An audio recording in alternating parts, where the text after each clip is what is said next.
मी रुपेश पाटील, स्वाभिमानी संभाजी ब्रिगेडचा कोल्हापूर जिल्हाध्यक्ष.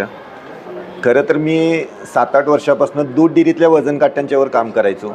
दूध डेअरीतले वजन काटे जे आहेत ते 100 मिली ॲक्युरेसीमध्ये दुधाचं मोजमाप करायचे. 100 मिलीपेक्षा कमी दूध असलेलं ते मोजमापच व्हायचं नाही. त्यामुळे आमचं एक म्हणणं होतं की आमचं दुधाचं बिल देताना आम्हाला तुम्ही मायक्रो लेवलला येत आहे, म्हणजे पैशामध्ये 2 पैसे, 5 पैसे, 7 पैसे असं तुम्ही पावतीवर छापून देत आहे. मग आमच्या दुधाला मात्र 1-1 मिली का ते मोजलं जात नाही, ह्यासाठी मी पहिल्यांदा आंदोलन सुरू केलं. एकांगी लढाई होती त्यावेळेला. संभाजी ब्रिगेडमध्ये पण असं वजन काट्यावर कोण आंदोलन करील असं आम्हाला वाटत नव्हतं, पण ती सुरुवात केली आम्ही. 2 वर्ष सातत्यानं संघर्ष केला, 7 वर्ष संघर्ष केला आणि मग ते वजन काटे 10 मिली ॲक्युरेसीचे बसवायचा आदेश निघाला. त्या आदेशाला राज्य सरकारच्या वतीनं चॅलेंज द्यायला, रद्द करायसाठी काही बैठका झाल्यात. त्यावेळेला मी मंत्रालयात जाऊन भूमिका मांडली. शासनाच्या एका त्रिसदस्यीय समितीवर आम्ही राज्यभरातले दूध डेअरीतले वजन काटे तपासणी करण्यासाठी आम्ही गेलेलो. त्यामध्ये कोल्हापुरातच हे वजन काटे 100 मिलीचे मॅक्झिमम आढळून आले आणि मग मी ह्या वजन काट्याच्या आंदोलनात सहभागी झालेलो. याच वजन काट्याच्या संदर्भात पुणे विभागीय कार्यालयात एक बैठक होती. त्या बैठकीला मी पुण्यात गेलेलो आणि ती बैठक झाल्यावर बैठकीच्या त्या ऑफिसच्या बाहेर आम्हाला एक मशीन दिसलं तिथं. तर ते मशीन, मग ते RTOचं ऑफिस नाही, बस स्टँड नाही, पोलीस नाही, मग इथं महाराष्ट्र शासन लिहिलेलं मशीन कसलं म्हणून जरा चौकशी केली. तर मोठी ती 25 टन वजन असणारं मशीन होतं. भारत सरकारच्या वतीनं अशी 15 मशीन महाराष्ट्रामध्ये दिलेली होती आणि खास करून ऊस उत्पादक शेतकऱ्यांची जी ऊसाच्या वजन काट्यांवर काटामारी होते ती थांबावी म्हणून दिलेली होती. तर अशी 15 मशीन दिलेली. ते पुणे विभागातलं मशीन आम्हाला तिथे दिसलं. 25 टन वजन होतं. हायड्रॉलिक व्हॅन आहे. 1 कोटीपेक्षा जास्त त्याची किंमत आणि ती मानक वजन आहेत. तशी वजनं महाराष्ट्रात दुसऱ्या कुणाकडे नाही आहेत. म्हणजे 200, 500, 1000, 2000 किलोच्या प्लेट आहेत त्या, आणि ते हायड्रॉलिक सिस्टीमनं ट्रक जातो आहे आणि उचलून ठेवतो आहे असं मशीन होतं. त्याचा एक मी लाईव्ह व्हिडिओ केला. ते महाराष्ट्रभर अगदी सगळीकडे फिरला आणि मग म्हटलं ते मशीन आपण कोल्हापूरला आणावं. ह्यासाठी मी पाठपुरावा सुरू केला त्या मशीन संदर्भात. त्यावेळेला मला लक्षात आलं की कोल्हापुरात सुद्धा असं एक मशीन आहे आणि ते गोकुळ दूध संघाच्या ताराबाई पार्कातल्या कार्यालयामध्ये लपवून ठेवलेलं आहे. आणि मग आम्ही म्हटलं ते मशीन चालू झालं पाहिजे आणि ते वापरात आणा. पण गेली 1-1.5 वर्ष झालं आम्ही त्या मशीन संदर्भात एक मशीनचं दर्शन कोल्हापूरकरांना व्हावं म्हणून आम्ही 200-400 शेतकऱ्यांनी एकत्रित येऊन आंदोलन केलेलं. पण तरीसुद्धा वजन काट्याच्या अधिकाऱ्यांनी काही त्याची दखल घेतली नाही. कारण अनेक राज्यकर्ते जे आहेत, म्हणजे सगळ्याच राजकीय पक्षांना ह्या मशीनचं वावडं होतं.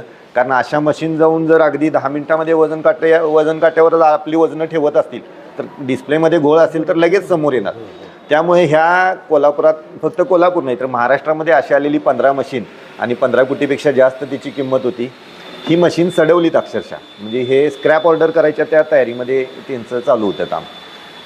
त्यानंतर मग आम्हाला वजन काट्याच्या विषयावर आम्ही काम करायला लागलो. मागच्या वर्षी भरारी पथकामध्ये आम्हाला जिल्हाधिकाऱ्यांनी सहभागी करून घेतलं. तर त्यातला माझा सहकारी अभिजित कांजर, शहराध्यक्ष, तो हमीदवाडा कारखाना तपासायला गेलेला भरारी पथकातनं. सकाळी 8 वाजता तिथं कारखान्यावर गेला. तर तुम्हाला सांगतो, कारखान्यावर ज्या कंपनीनं काटा बसवलेला आहे त्या कंपनीचे 7-8 अधिकारी गेटवर उपस्थित होते. वजन काटा कंपनीची लोक तिथं कशी काय येतात भरारी पथकाच्या समोर? त्यासनी विचारलं. अभिजितनं त्याच्यावर आक्षेप घेतला, तुम्ही कसं काय आलाय? तर म्हटलं आमचं बिल मागचं काहीतरी घ्यायचं आहे आणि ते बिल आम्ही घ्यायला आलो. मग लक्षात आलं की ही काटामारी म्हणजे किती खोलवर आहे. म्हणजे भरारी पथक म्हणून जर आम्ही छापा टाकायचा आहे, चोरून जायचं आहे, अनपेक्षितपणे जाऊन त्यांची तपासणी करायची, पण इथं तर कारखान्याला माहीत असते आणि अगदी ते कंपनीसुद्धा लोक तिथं आणून बसवायला लागल्यात. काटामारी आम्ही रोखणार कशी? त्या भरारी पथकामध्ये आम्ही काम करत असताना एकंदरीत ती वजन काटा प्रक्रिया मी समजून घेतली. कारण मी हायकोर्टमध्ये दुधाचे वजन काटे रद्द करू नयेत म्हणूनसाठी 10 मिलीचा आदेश रद्द करावा म्हणून शासनाच्या वतीनं प्रयोग चालू होता. तर त्याला मी चॅलेंज करून हायकोर्टमध्ये गेलो. त्यावेळेला मी बरेच ह्यातले कायदे आणि काही माहिती घेतली. त्यावेळेला लक्षात आलं की वजन काटा स्टॅम्पिंग करण्याच्या पद्धतीपासून ह्या सगळ्या गोष्टींची सुरुवात होत्या. तर वजन काट्याबद्दलची पहिल्यांदा माहिती सांगतो. तर ह्या वजन काट्याला वे ब्रिज किंवा वाहन काटा असं म्हटलं जाते आणि त्याचं वार्षिक वर्षातनं एकदा स्टॅम्पिंग केलं जाते. त्यासाठी 50% क्षमतेपेक्षा वजनं त्याच्यावर ठेवायचा असा नियम आहे. तर मग ही व्हॅन मागच्या वर्षी आम्हाला सापडल्यानंतर आम्ही प्रश्न उपस्थित केला, जर तुमच्याकडे वजनच नाही तर तुम्ही दर वर्षाला हे काटे स्टॅम्पिंग कसं करताय? तर या अधिकाऱ्यांच्याकडे उत्तरं नव्हती. त्यावेळेला सुद्धा आम्ही जोरदार एक आंदोलन केलं. त्या आंदोलनामधला विषय काय होता? भरारी पथकानं कशी कारवाई करावी ह्याच्याबाबतचा SOP साखर आयुक्त आहेत, पोलीस महासंचालक आणि वजन काटा विभागाचे कंट्रोलर नियंत्रक ह्या तिघांनी एकत्रित करून दिलेले. भरारी पथक तपासायला जाताना या कोल्हापूरच्या अधिकाऱ्यांनी काय केलं, एक छापील फॉर्मॅट तयार केलं आणि त्यावर शेवट छापीलच घेऊन गेले.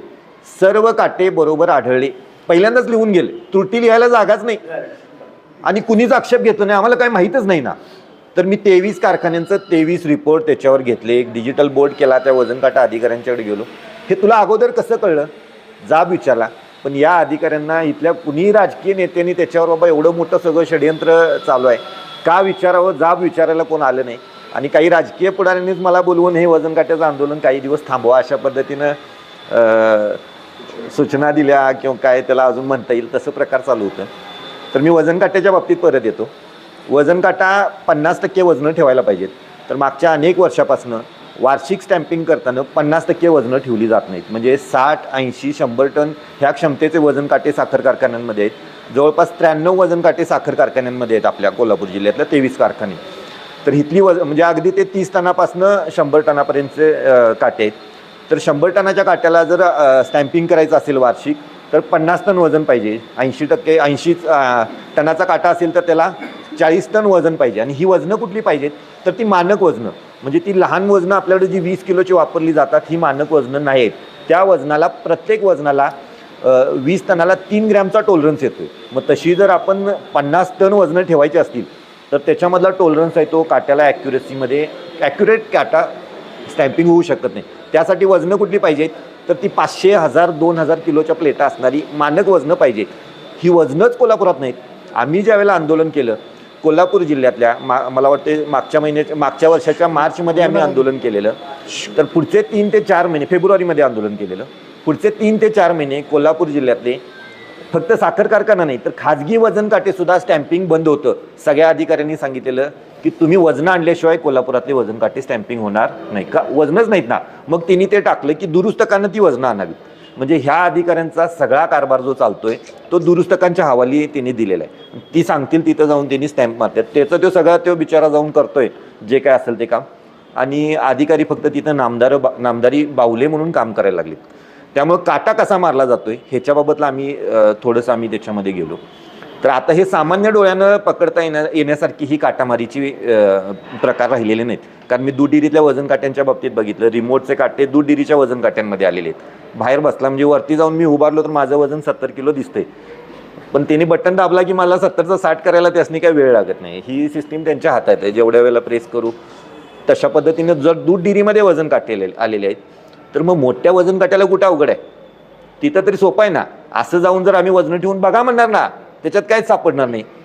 आता ही जर चोरी पकडायची असेल, जसं माझं पाकिट जर कुणी मारून गेला तर पोलीस इथला एखादा जाऊन त्याला धरून आणू शकतोय.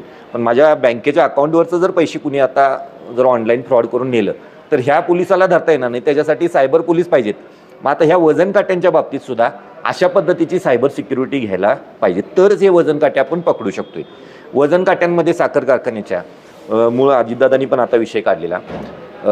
SOP जो दिला आहे त्याच्यामध्ये बघा, इंडिकेटर जो दिलेला असतोय काट्याचा, जिथं वजन दिसतंय आपल्याला, ते इंडिकेटरला प्रिंटर जोडायचं म्हणून सांगितलेलं आहे. इंडिकेटरलाच प्रिंटर जोडायचा, पर्याय नाही. म्हणजे काय होतंय, तिथं वजन जे आलंय ते डायरेक्ट त्या प्रिंटरवर बसचं तिकीट जसं तो काढून वरनं देतोय तसं. तर कारखानदारांनी एक युक्ती त्याच्यावर लावली, ती शाई पुसून जात्या, शाई उडून जात्या, त्यामुळे आम्ही ती पावती राहीत नाही, आम्ही त्यातनं देणार नाही. तिने जोडला, इंडिकेटरला जोडला आहे कम्प्युटर आणि कम्प्युटरच्या नंतर जोडला आहे प्रिंटर. त्यामुळे ज्या पद्धतीनं इंडिकेटरमधला डेटा कम्प्युटरमध्ये येतोय आणि नंतर प्रिंटरला जातोय, त्याच पद्धतीनं कम्प्युटरमध्ये काही सॉफ्टवेअर बसवलेले आहेत. ही सॉफ्टवेअर इंडिकेटरमध्ये जाऊन सुद्धा चेंज करायला लागलीत. म्हणजे काट्याला काहीच करायचं नाही, काटा तुमचा आहे तसाच ठेवला आहे, सगळा डाटा इथं मारला जातो. कधी काय करायचा घोळ हित आहेत.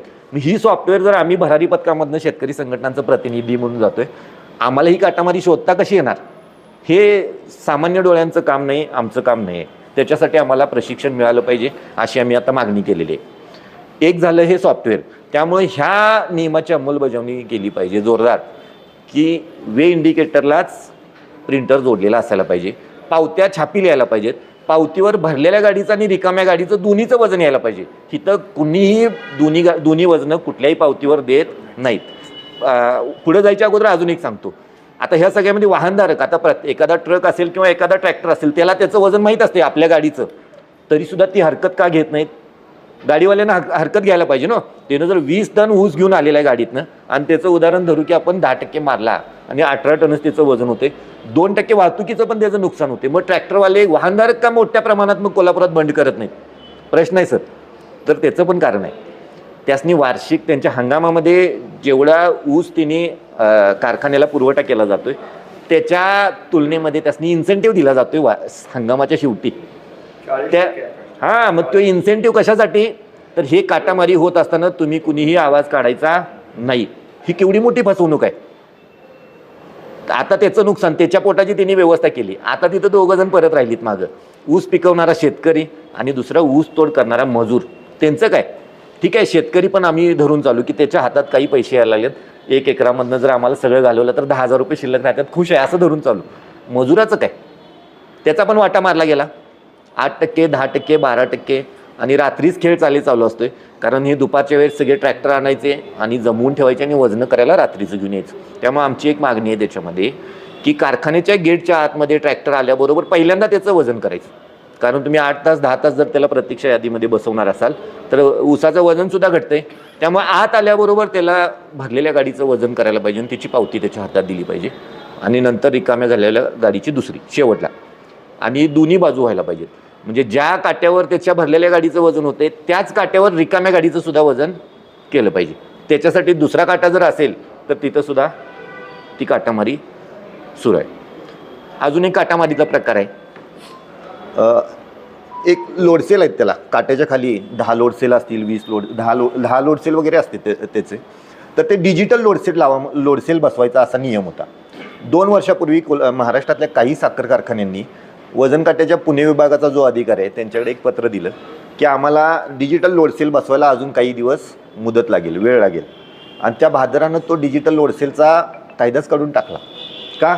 साखर कारखान्यांनी मागितले म्हणून परवानगी, त्यासनी वेळ लागतोय, ह्या हंगामात राहू दे म्हणून. तो डिजिटल लोडसेलचा मुद्दा काय अजून परत समोर आणलेला नाही. आता ते डिजिटल लोडसेल असतील तर म्हणजे ह्यांचं बऱ्याचदा काय होतं, एक लोडसेलची वायर काढून ठेवायची, जे मॅन्युअल आहेत, एक लोडसेलची वायर काढून टाकायची. एक लोडसेल मोजणारच नाही तुमचा.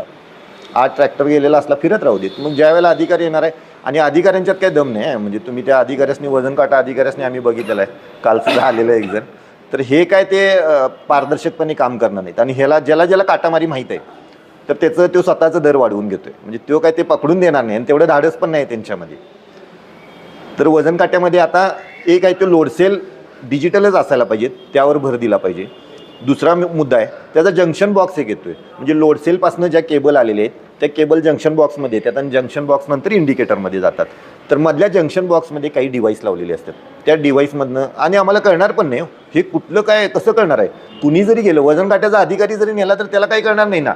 त्यामुळे ती डिव्हाइस आहेत ती शोधायला पाहिजे, तिची चौकशी लावायला पाहिजे, त्यातला तज्ज्ञ माणूस पाहिजे आणि त्या जंक्शन बॉक्सला सिलिंग आलं पाहिजे. म्हणजे जसं इंडिकेटरला 2 बाजूला सिलिंग येते, तार लावलेली असते, तसं जंक्शन बॉक्सला सुद्धा सिलिंग आणलं पाहिजे. तर हे आपल्याला कुठंतरी शोधता येईल. म्हणजे हे सगळं झालं सर्वसामान्य लोकांच्या आवाक्याच्या बाहेरचं. मग ह्यासाठी कोण पाहिजे? तर आम्ही मागणी केली त्याच्यामध्ये की ह्याच्यामध्ये IT इंजिनियर शासनाच्या वतीनं आम्हाला द्यावं आणि ते बाहेर जिल्ह्यातनं इकडे पाठवा. आणि तिने पहिल्यांदा आम्हाला भरारी पथकामध्ये जी संघटनांची लोक आहेत किंवा इतर काही विभागातले अधिकारी आहेत त्यासनी हे ट्रेनिंग दिलं पाहिजे की ही काटा कसा तपासायचा आहे. त्यामध्ये एक बेसिक आहे बघा, सोपं लिहिलेलं आहे. वायर सगळ्या अशा खुल्या पाहिजेत. ही जशी वायर दिसायला लागल्या सगळ्या वायर आहेत त्या खुल्या पाहिजेत आणि सगळ्या कारखान्यांच्या वायर आहेत त्या जमिनीच्या खालनं आहेत. काल तिथं वजन काटाचा अधिकारी साखर संचालक कार्यालयामध्ये आलेला, त्याला आम्ही ह्या नियमाबद्दलची आठवण करून दिली. त्यामुळे मग आत्ता काढून घेतो की मी फोडून. अरे मग तू आत्ता फोडून काढून घ्यायला लागलायस, मग एवढ्या वर्ष काय करायला लागलाय? त्यामुळे त्या वायर अनेक ठिकाणी जमिनीच्या खालनं ठेवल्यात, त्याला काही छुपी उपकरणं लावलेली आहेत, त्या वायर कट केलेले आहेत. एखादा त्यासनी माहिती आहे आयडिया सगळ्या ह्याच्यामधल्या. तर अशा पद्धतीने ही काटामारी चालू आहे. त्याच्यामध्ये सिम कार्डची सिस्टीम आणलेली आहे. आता त्या काट्यामध्ये सिम कार्ड लावलेली आहेत, रिमोट लावलेले आहेत. आम्ही कसं पकडणार?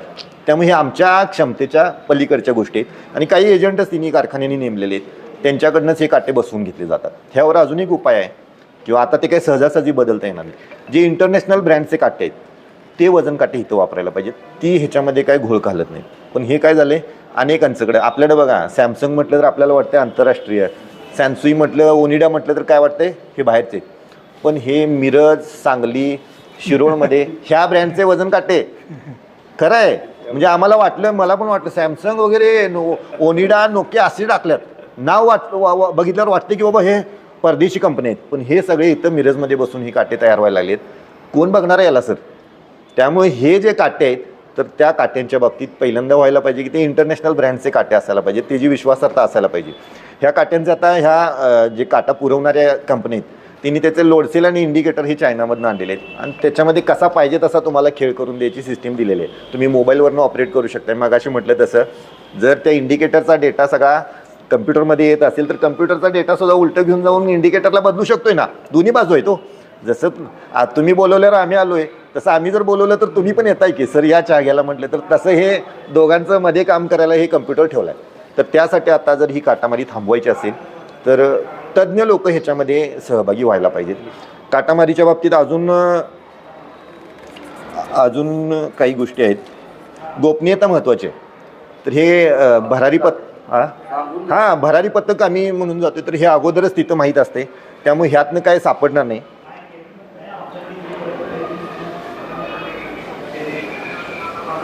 असं काही वजन काट्यांच्या बाबतीतले हे प्रकार आहेत. तर हे थांबवण्यासाठी शासनाच्या वतीनं असेल, मी मागच्या भरारी पथकाच्या वेळेला मी खरं सांगतो म्हणजे मी अनेक ठिकाणी प्रयत्न केले अगदी महाराष्ट्रातल्या वेगवेगळ्या जिल्ह्यांमध्ये की मी तुम्हाला एखादा मला असा इंजिनियर द्या, एखादा तज्ज्ञ माणूस द्या जो वजन काट्यातली चोरी पकडेल, भरारी पथकात आमच्यासोबत यावं आणि काटा कसा तो चोर वाटेने काम करायला लागलाय दाखवावं.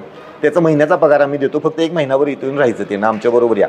एकही बहादर आमच्याबरोबर यायला तयार नाही. तो म्हटलं जर कोण गेला तर त्यानं वजन काट्याचा व्यवसाय भविष्यात करायचा नाही. त्यामुळे काटामारी थांबावी किंवा ऊसाचं आमच्यासाठी बिलकुल नको.